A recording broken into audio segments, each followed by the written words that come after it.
अभी हमारे कोनो कोनो गाना आवेला बिना ऑटो ट्यून के, और ऑडियंस कमेंट भी करेले कि भैया इस गाने में थोड़ा ऑटो ट्यून ज्यादा हो गया, इसको कम करवा दीजिए। तो ऐसा माहौल हो गया ना कि गाना में ऑटो ट्यून ना डाला तब केहू केहू कहते कि सस्ता स्टूडियो की रिकॉर्डिंग हटा रही। तो गाना में ऑटो ट्यून लागल सर, ये भी एक फैशन ही हो गया है।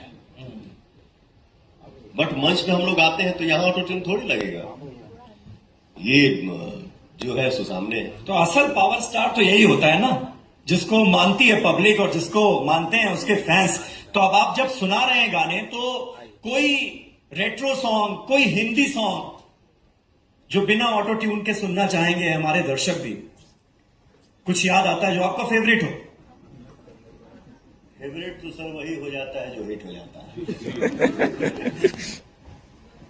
हो झूठी खाई थी कसम जो निभाई नहीं, झूठी खाई थी कसम जो निभाई नहीं, काटी रात मैंने खेतों में तू आई नहीं, काटी रात मैंने खेतों में तू आई नहीं।